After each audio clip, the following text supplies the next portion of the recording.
for myself and the folks behind me, but certainly for our citizens of Benton County and our cities and our communities that have been heavily impacted by what happened on that night nearly 2 weeks ago.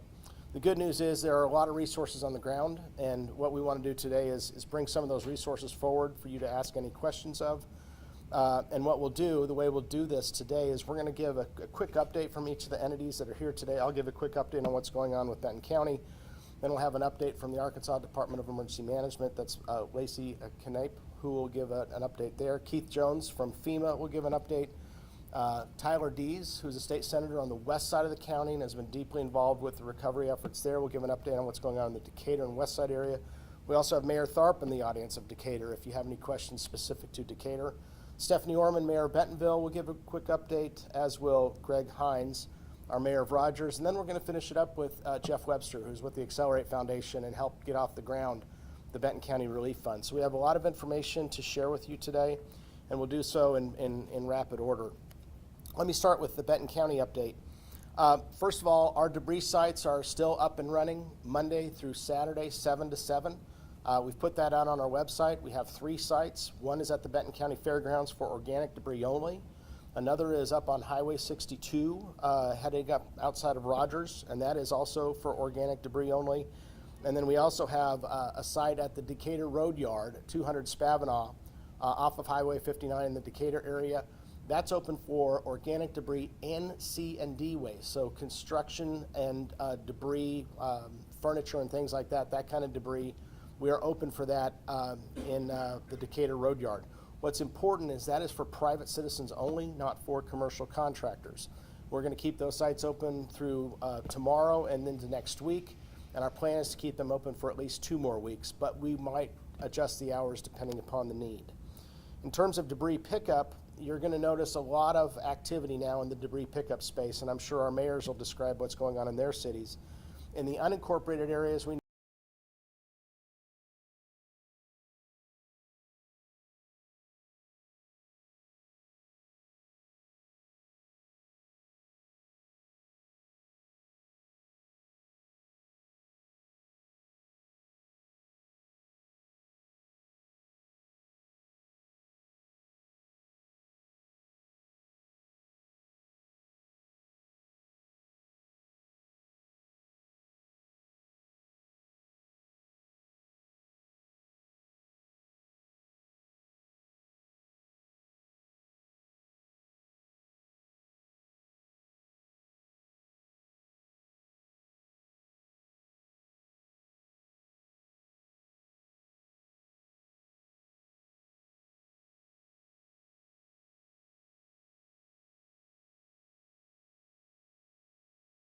pay their taxes, get their tags and things like that. Those 3 sites are open. Those were closed for a period of time because all of our servers were down. Also, all of our online activities with regard to assessment and collection are open as well. Our Rogers office, which is our largest office on the east side, is still down, but we hope to open it back up on Monday. And the DMV section of that, for those that want to do licenses and tags with the state, they're hoping to be open on Tuesday. So we're hoping to have our Rogers offices open on Tuesday. I finally just want to thank some of the charities. There have been so many charities involved in helping out, so many nonprofits. The Red Cross has been incredible. I've been on the phone with the Red Cross nearly every day, and they're diverting resources to wherever they're needed. Sheepdog Impact Assistance, we're all familiar with those guys. They've done a great job. Samaritan's Purse, I toured the west side with Samaritan's Purse, and they're already helping people on the west side. And a lot of church organizations. The Mormon Church, the United Methodist Committee on Relief, and many others have been so instrumental in helping. And we want to keep those efforts going. We've heard of this thing called volunteer fatigue. I'm sure that's setting in, but to the extent that those organizations can keep up their work, we really appreciate that. Finally, we've initiated and started with the Accelerate Foundation, the Benton County Relief Fund, and you're going to hear about that a little bit more from Jeff Webster, who is the Executive Director of Accelerate, here in just a few minutes. But we're very proud of the Benton County Relief Fund and hope folks will consider either donating to that fund, or if you're in need, you can fill out an application to receive a contribution from that fund if you have a disaster-related need.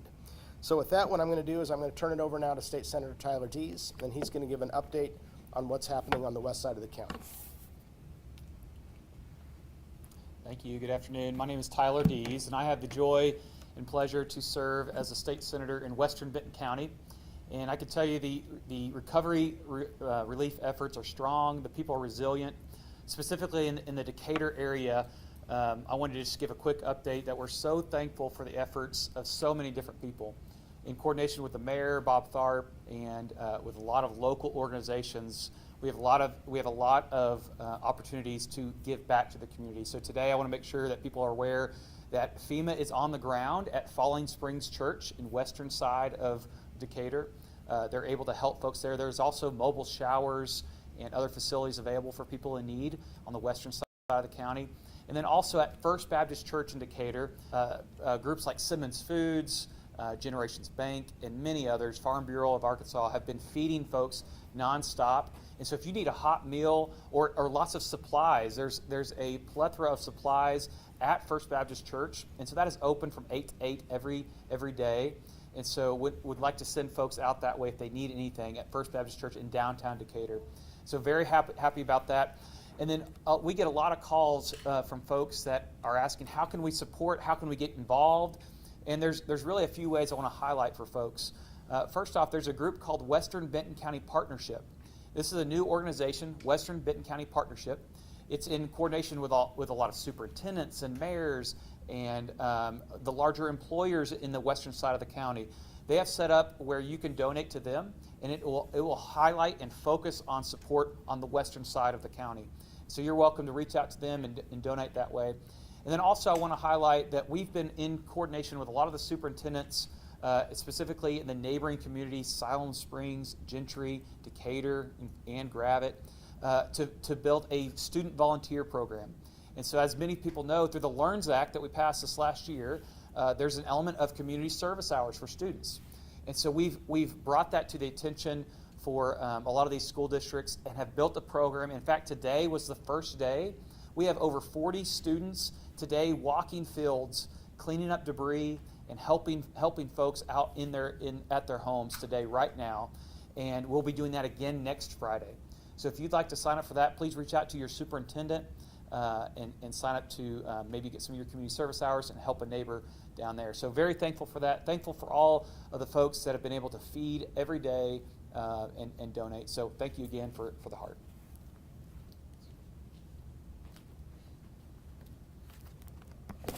Stephanie Orman, the mayor of Bentonville. So I want to say thank you to all the volunteer groups. I'm not going to reiterate what the judges said. Most of those are also operating in our city as well, but I want to give you a little bit of specific information about the city of Bentonville and where we're at with our debris removal and cleanup. We will be initiating a citywide cleanup starting next Wednesday, and we'll be communicating information out to the public of exactly how to get the debris to the curbside and how that will be picked up. We've been concentrating right now on arterials, collectors, and local roads. Those local roads now are in the neighborhoods to where we're getting as much with our city crews and our volunteer groups of that vegetative debris. And we've been fortunate that we do have a compost facility that's located in the middle of the city that everybody has been able to bring that to. And as of the day yesterday, or beginning of the day yesterday, we had about 30,000 cubic yards that had been taken to that facility. So we continue to work with all of our volunteer groups. Again, I'll reiterate what Judge said, is making sure that the volunteer groups don't get the volunteer fatigue and continue to work with our community. There are a couple of specific things in the city of Bentonville. We do have our own electric department, so you can contact our utility billing if you need a power outage letter for insurance purposes. Some of the businesses that have lost food and different things, they may need that actual note from the city of Bentonville, so you can contact us about that. We also have, we're starting to organize our first volunteer groups to go out into our parks. Our parks have been heavily hit in the city of Bentonville. So Saturday morning, 9 to noon, there's information on our website as well as our social media outlets if we have volunteer groups that want to now help get out in our parks. We continue to take calls from our residents. We want to help guide them through this process. We know that as we move down this road, the concerns and the frustration will probably be higher. We want to make sure that they know about the resources through FEMA at the disaster recovery site at NWAC. We want to thank NWAC for opening that facility up in that way. And again, if we can answer any questions from the city of Bentonville for our residents, just please give us a call. Our website, bentonvillear.com, has a disaster page on that. We have some other specifics. We have until June 16th, we've lifted our burn ordinance here in the city of Bentonville, so you can burn. We have gotten several questions calling in with that. There are guidelines with how to do that safely, and we do ask that you call that into us so that we know where those are happening and we can monitor those. So those are some of the specifics for the city of Bentonville. Again, please reach out to any of our city offices, and we will continue to work with our residents. If on the electric side, what we are down to now is the reconnect, so they may have some work from licensed electricians that need to be done at the home, and then they can call us and we're connecting those.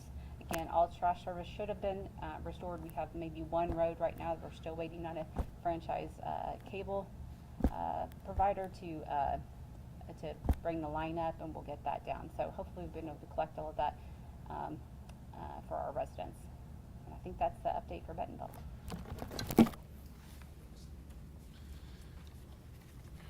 Good morning. Thanks, Barry, for having us over here today. I appreciate the opportunity to address the press this morning. So yesterday was the conclusion of day 6 of our contracting firm on the ground. As of the close of business yesterday, they had collected over 85,000 cubic yards of vegetative debris. That does not include the vegetative debris that has been brought to the 2 public debris sites. I don't have a way to quantify that quite yet, but when we get those numbers, we'll update that. So that number for our contractor represents, by the end of close of business today, clearly over 100,000 cubic yards in the first 7 days on the ground. And for a guy that's been doing this for, I think, over 20 years or so, he said this is the largest 1-week collection of vegetative debris he has ever been involved with in a tornado around the country. So that gives you some perspective of magnitude, at least anecdotally, from our contractor.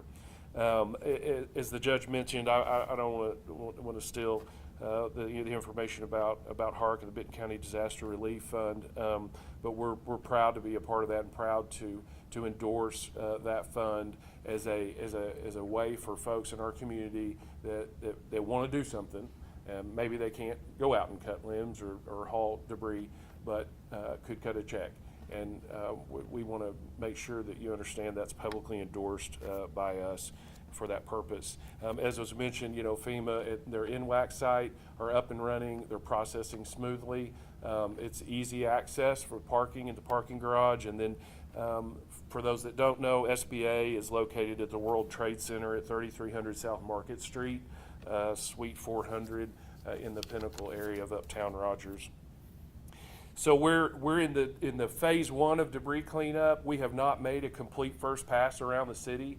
And I can tell you that from driving around the places we have gone through and made a first pass, you wake up the next morning and you go back and it appears that nobody's ever been there.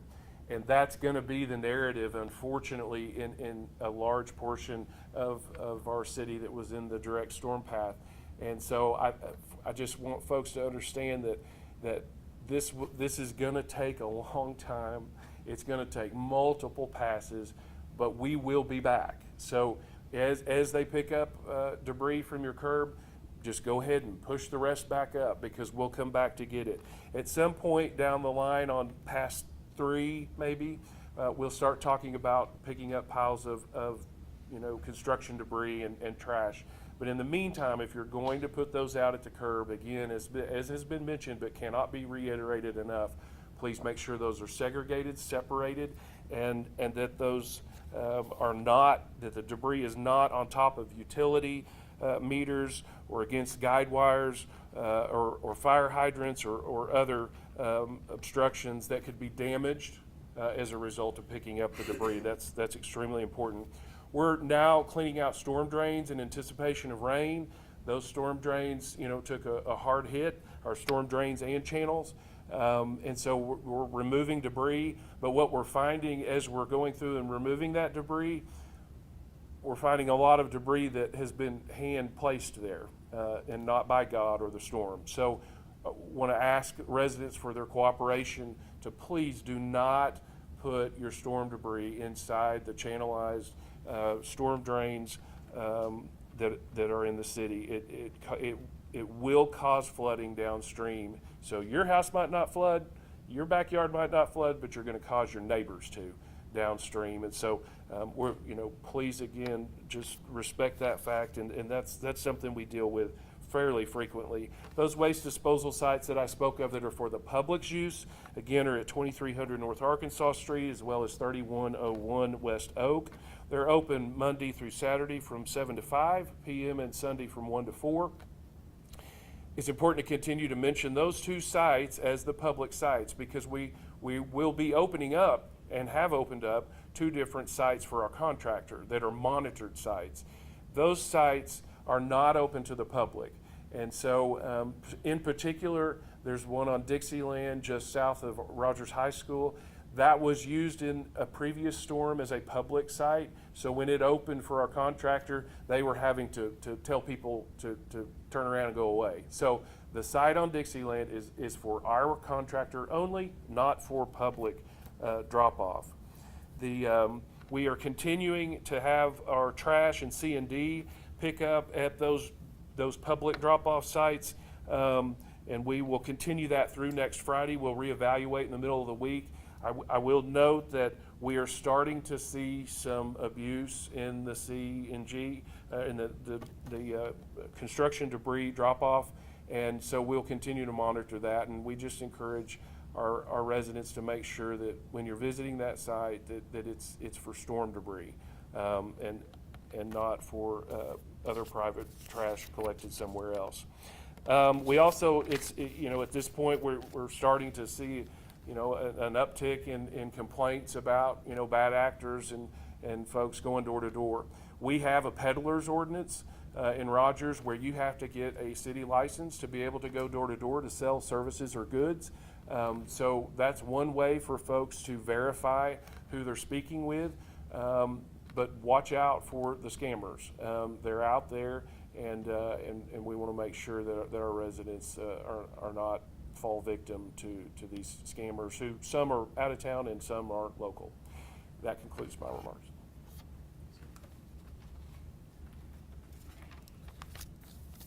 Hello everyone, my name is Lacey Knipe. I am the Public Information Officer for the Arkansas Division of Emergency Management. Here with me I have Nathan Murray, who is the Deputy State Coordinating Officer, so he will be here to answer any questions you may have at the end of the event. The Arkansas Division of Emergency Management has been working alongside FEMA since Sunday, May 26th to help coordinate all response and recovery efforts for individuals and infrastructure. A disaster recovery center has opened in Benton County in the Becky Panitz Student Center on the campus of the Northwest Arkansas Community College, as your judge and your mayors have talked about. The center will be open every day from 7 a.m. to 7 p.m. Local, state, federal organizations will be available to help impacted individuals who may have questions about how to apply for assistance or questions about their applications they may have filled out online. We know many impacted individuals have questions about debris removal. That's a subject that's been touched on a lot at this press conference. We urge you to sort your debris into separate piles and to move it to the right of way.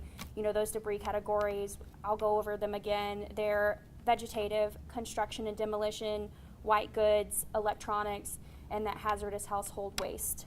If you have questions about debris removal, please reach out to your local government or county emergency management for assistance with debris removal. You can also contact the Crisis Cleanup Hotline.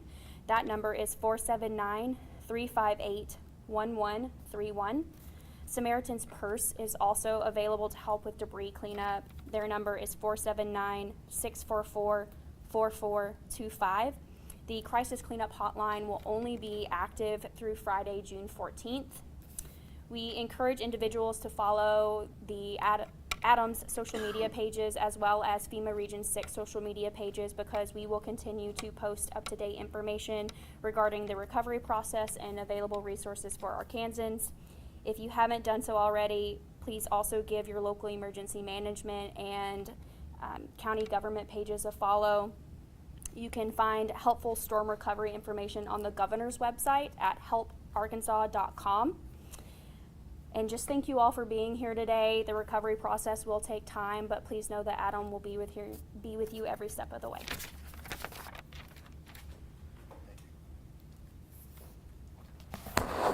Good morning. My name is Keith Jones. I'm an External Affairs Officer with FEMA. I'm here with the Deputy Federal Coordinating Officer, Frank Gefrace. I'm thankful for the opportunity to come and speak with you today. I've been visiting all the impacted areas over the past week, and I've had the opportunity to speak with Arkansans and hear their stories of surviving the incident, and they're truly impressive. I've also been impressed with how quickly your local officials and first responders and community members have cleared all the roadways to make them passable so we can get to work. I want to reiterate what our FEMA administrator said last week when she was here, when she visited Arkansas, and that was how you have all shown great resiliency by helping your neighbors through this initial recovery. We know there's work to do, and FEMA's going to be here every step of the way. As you clean up from severe storms, we want to remind you to be cautious. If you're using a chainsaw to clear debris or a generator to power your home, be sure to wear the proper safety gear, operate within your skill level, and follow the manufacturer's instructions. Recovering from a disaster takes a whole community approach, and there are many local, state, federal, and community partners here to help. We have teams on the ground, and we're looking to open disaster recovery centers. There's one open, as previously mentioned, in Bentonville at the Northwest Arkansas Community College at the Becky Parent Student Center. You can access that parking garage off of Water Tower Road. There, survivors can meet with FEMA, the U.S. Small Business Administration, and additional disaster recovery staff to register for various forms of disaster assistance, upload supporting documentation, troubleshoot their cases, and coordinate their road to recovery. Additionally, we have mobile registration intake center sites providing registration assistance in Decatur at the Falling Springs Community Church, and they are either canvassing neighborhoods and knocking on doors or setting up in public buildings in other declared counties to help residents apply for assistance or to answer any questions. Federal disaster assistance is available here in Benton County, in addition to those living in Baxter, Boone, and Marion counties. And there are 3 ways to apply, even without going to a disaster recovery center. You can go to disasterassistance.gov. You can call our 1-800 number at 1-800-621-3362, or you can use the FEMA app, which is available for both iPhone and Android devices. We can provide help with serious needs, paying for a temporary place to live, home repairs, personal property, and rental assistance if you're displaced for an extended period of time, and other needs not covered by insurance. You don't have to wait for your insurance claim to be complete to apply. You can apply now. For those with insurance, it's important you have that claim number when you apply. All claims with property damage will require an inspection to be completed. So if you've applied and you receive a phone call from an unknown number, please answer it. It could be one of our inspectors trying to schedule a time to meet with you, and we don't want you to lose your window of opportunity just because you won't answer the phone. As of this morning, nearly 2,300 applicants have applied for disaster assistance. That exact number is 2,294 through FEMA's Individual Assistance Program. I want to reiterate that the funds provided by FEMA are grants and do not have to be repaid, but you will have to save your receipts. You can also apply for a low-interest loan from the U.S. Small Business Administration at the same time to cover any unmet needs. Once again, if you've been affected, please apply soon. Your life can change in an instant, but it can take weeks and months to recover, and we'd like to start that as soon as possible. Thank you.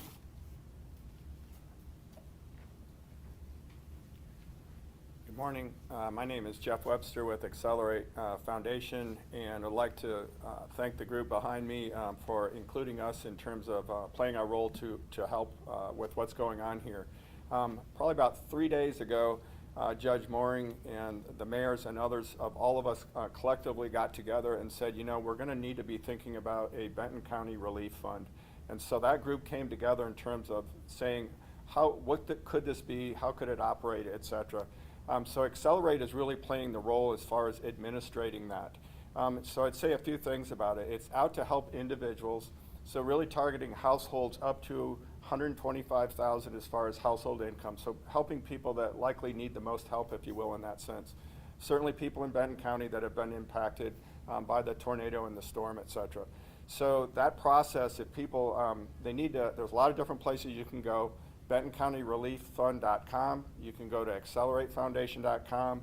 There's links on all of the county sites. The mayors have them on the city sites, et cetera, where a person can come. It's really meant to be somewhat you might call it gap support. Tremendous support coming from FEMA and a lot of different sources out there.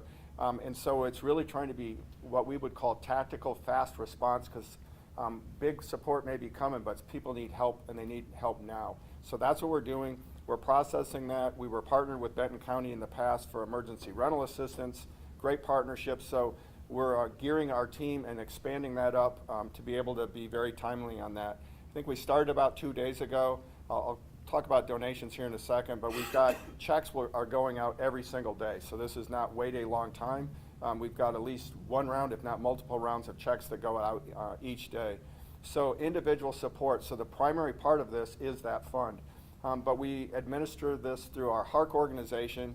And the other thing HARC is doing is, there's a lot of resources out here, and it's almost good that there's redundancy as far as networking across this, so you don't want to see people drop through the cracks, if you will.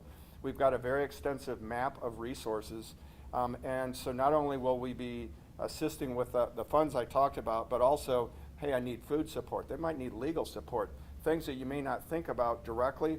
We know where to get people connected. It's a connection organization, so we build them a quick disaster recovery or resource plan, if you will, connected to those types of things along with the funding that I'm talking about.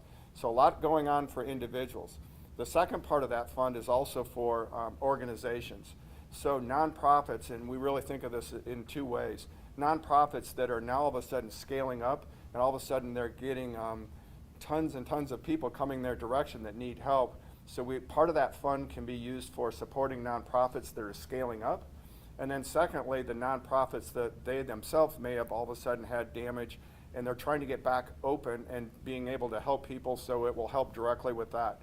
That's what I'd come back to is when you hit that link, and ultimately it's going to bring you to the Accelerate site. I would say every person in the county should be coming to that site. So either because you're an individual and you need help, you're a nonprofit that needs help, or you've got the ability to donate. So we've already, we started this 2 days ago. We've got a little over $700,000 already has come in. That's a combination of philanthropy, businesses, and individuals can contribute. And $10 matters when you're out to help people, and it all scales and builds up. So there's an opportunity to do that. It's tax deductible, it's fast and simple, but we'd encourage everybody within the county to contribute to that fund to help your neighbor, if you will. Thank you. Any of us can take any questions that you all have. Hi, this is for Jeff. For the fund, can people use that for maybe temporary housing, like hotel costs or anything like that if their house is damaged? Yes, we don't really have restrictions on what it can't be used for, so it's really what they need help for. There's FEMA help, there's insurance help that can help with housing, if you will, and those things may be coming, but what about tomorrow? So it's trying to get dollars in people's hands quickly. I can touch other examples where people, again, things are already going out. Could be rent help. All of a sudden someone's business is closed, so they just don't have a paycheck anymore. Various things, the tree removal, well, if they're actually having to hire a service, those types of things. The other thing I'd say with the fund, much like what we did with emergency rental, is our goal is to get the check to the provider doing that service, because people always ask that question. That's our goal. Is that exclusive? The only way we can do it? No, but that's what our goal is. Yeah. Have people already started applying for the service? Yes, we've had right about 500 people in the last 2 days already have come to us, and we're processing those people as we speak, getting checks out. We've already had 2 or 3 batches of checks going out already, so trying to be timely as we can be. Who's eligible for this? Is it only people in the county? Are there specific groups that are eligible? There's really only 3 eligibility requirements, I'd say, in it. Yes, Benton County, that's what it's all about. People that have been impacted by the storm, that's my second point. And really households that are $125,000 income or less. Okay, and does this money have to be paid back at all? No, it's a complete grant, yes. Yeah. Is there a cap to how much money you all are providing? On an individual basis, it's somewhere around $1,000. Unique exceptions, we can go above that. At the organizational sense, that's around $25,000, and it just depends on what those needs are. Do they have access to other resources? And can we put together, again, for the individual, can we put together beyond those dollars through other types of help that we know how to get that perhaps might be pro bono? You know, given a check to go to the grocery store, well, it may make sense to go to the food pantry and use the dollars we have for other needs that they have, et cetera. Any other questions? This question is for you, actually. Do you know how many houses and buildings have been destroyed from the storms? I have a county count, which, it's funny, I just got that before we started here. This is a count for Benton County, which should be inclusive of the FEMA numbers, but there may not be complete overlap. Right now, we're looking at almost 2,600 reported properties impacted by the storm, 75 destroyed, 265 major damage, 893 minor damage, and 1,267 that are affected. That's what we have reported to Benton County. The reporting to FEMA might not exactly match up with that, but that's what we have so far. I don't know if you have anything to add to that. I don't have any new numbers. Okay. Any other questions? Do we know yet how long FEMA will be available, like the center at NWAC? So I'm part of an incident management assistance team, and we come out in the first part, and we also bring people along for longer periods of time, but we will stay here until the incident is complete. It starts off with individual assistance, which is why right now we're really talking about application, but there's also public assistance and mitigation that will take months and into years to help communities come back. So FEMA will be here for a while. Let's say, months and years until getting all of that approved. But we may not be walking around with our labels on for a lot of months. You may not see us, but we'll be working behind the scenes with Adam and your local officials for a while. Thank you. So Benton County has a lot of minorities in the county that don't speak Spanish or don't speak English. They speak Spanish or another language like Marshallese. How are you guys reaching out to them, making sure that they're getting those resources that they need? So a couple of things on that. As a person contacts Accelerate, which is our HARC organization, we have folks on staff that are Marshallese, Latino backgrounds, et cetera. So the language skills, we have all three of those. As we're getting the word out, if you will, typically things on our website, as you come in there is written, you got an option of all three languages, English being the third. And then we're also developing flyers that we'll start getting out in the community so that people can read those and understand where to go as well.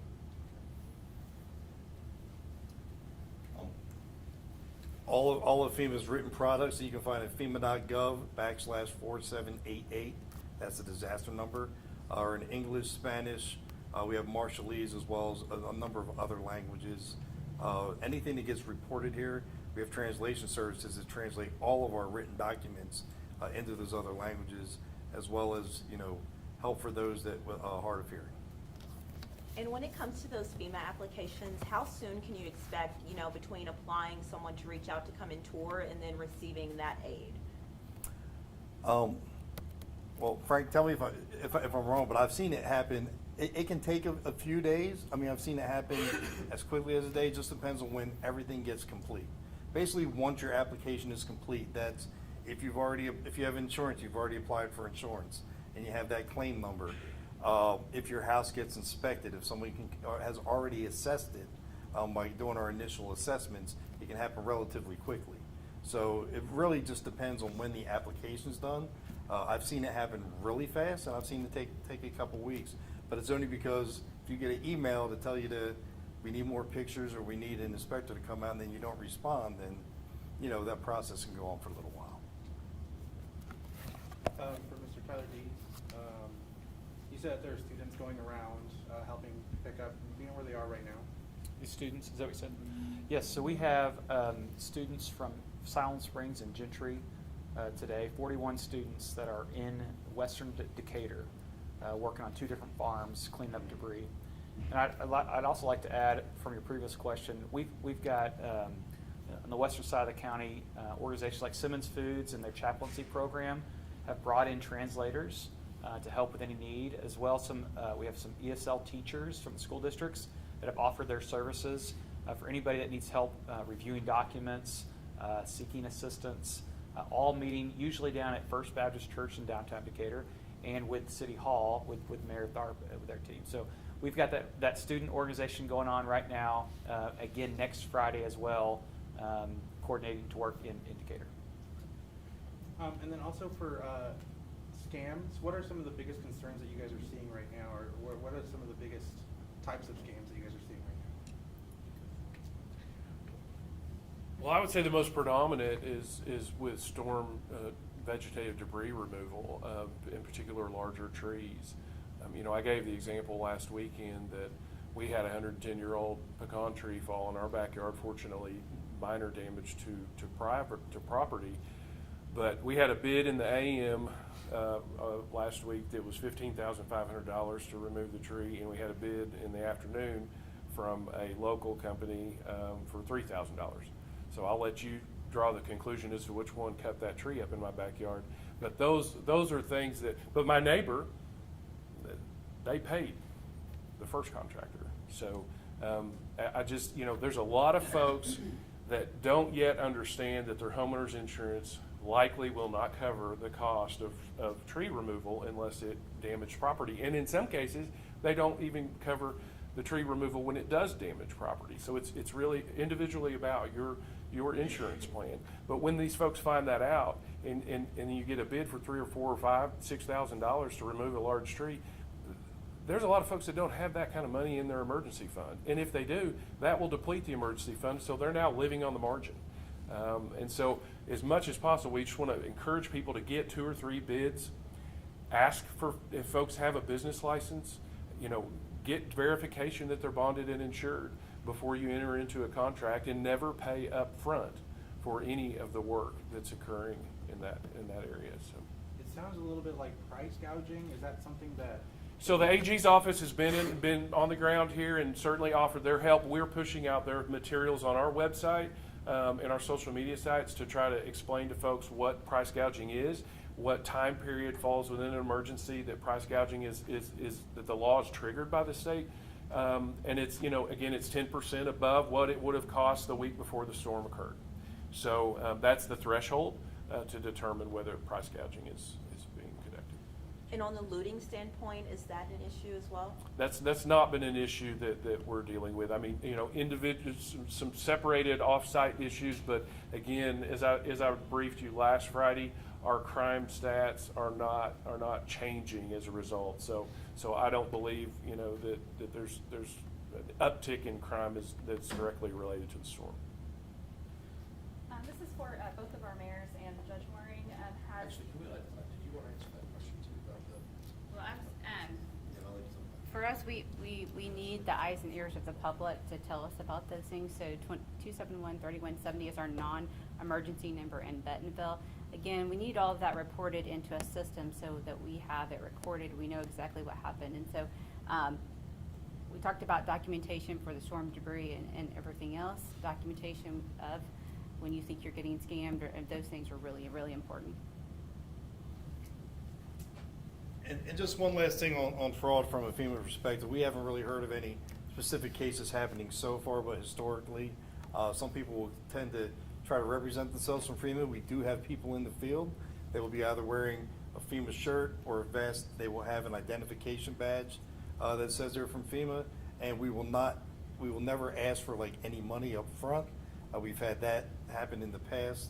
We will only take your application and turn it in. So nobody from FEMA is going to guarantee any work to be done on your property, and we're not going to ever ask for any money to come up front. We will have proper identification, and if you are questioning that, just feel free on our FEMA.gov site. You can find the fraud line and you can report that because any work that's being done on an individual's property, we're working with the state and with the locals to get that done. We're not going to ever initiate that on the house. Thank you. I was just going to touch on the translation services that you mentioned. We have been working in coordination with FEMA to push out materials that are not just simply in English. Right now, we have English and Spanish primarily. The Marshallese is a well-known need. I think they're also working on Vietnamese. And so just as I stated before, on those social media pages, FEMA and both Adam are pushing out those materials. FEMA's website also offers, I believe it's the disasterassistance.gov, where you can actually go to different little tabs and click on the different languages. So for individuals who may not speak English, read English, they have those available. And in the DRCs, which is just specifically for individual assistance, they can provide translation services if need be. There's also a number you can call through FEMA and to make those requests. Yes. Has either of the cities or the county applied for FEMA assistance yet? Well, you're talking about the PA, so that's, they're just kind of starting that process. In fact, today, real time, we have a FEMA representative from their engineering department touring some of the sites in Rogers, in particular Northwest Park is where they started. So yes, that process is starting and will unfold relatively quickly once the threshold is met, and I don't think that's going to be an issue. Yeah, short answer is yes. Even going back to early last week, we had queried all the cities about their public damage with the county's public damage, and it was well in excess of $70 million is the estimate last week. Now that gets refined and changed and updated, but yeah, we're working very closely with FEMA on that. And the $70 million, that's only property damage, that's not including Property, it's, that also included a debris removal estimate. Very rough though. Just keep in mind, that's when things were still pretty sporadic, and now we tighten that up and work with FEMA to go forward on the different kinds of assistance available for public entities. Same as City of Bentonville, yesterday we were touring with FEMA on the PA side, all of our facilities. Also in City of Bentonville, we do have our own electric, so we had over 120 electric poles that'll all be documented and turned into that. Last one for us, if there's anyone who still wants to volunteer and help out but they don't know where to go, where can they go to, or who can they contact?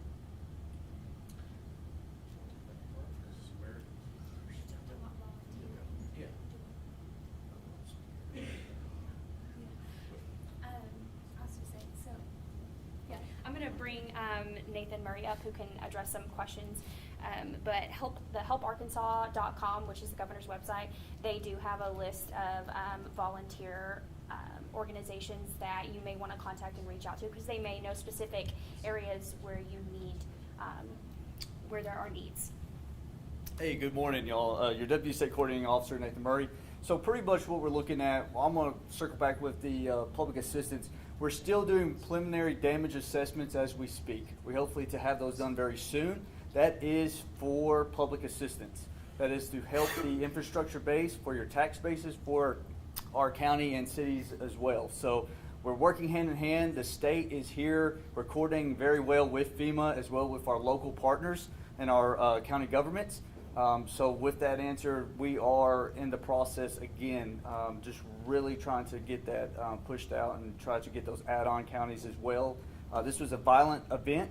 We're looking at 12 total counties that was impacted with these storms.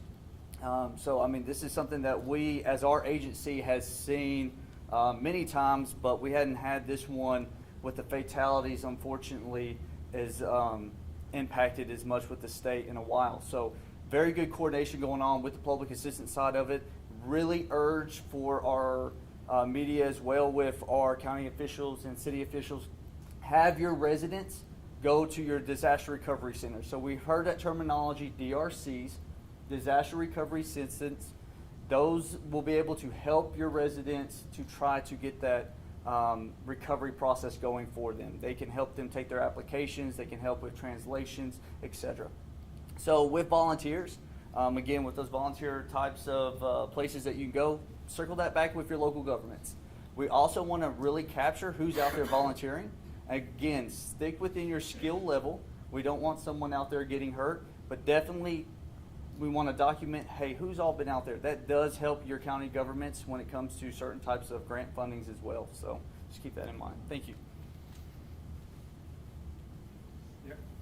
I can maybe add another piece, and it's not just kind of the volunteering, but I think 7 hours after the tornado, the community started contacting us if we have resources available, et cetera. So this resource list, if you will, has been up and running ever since the tornado, essentially. It's on Benton County website, it's on our website, various things, but just could be a church saying, hey, we're gonna do this on Monday and Tuesday, coming up, making us aware of that, and that's posted. So it's just, in that case, you don't have to contact us necessarily for support. It's just a list of resources that are out there. So we also encourage the community. It's another way that if they want to contact us, and we can keep expanding that.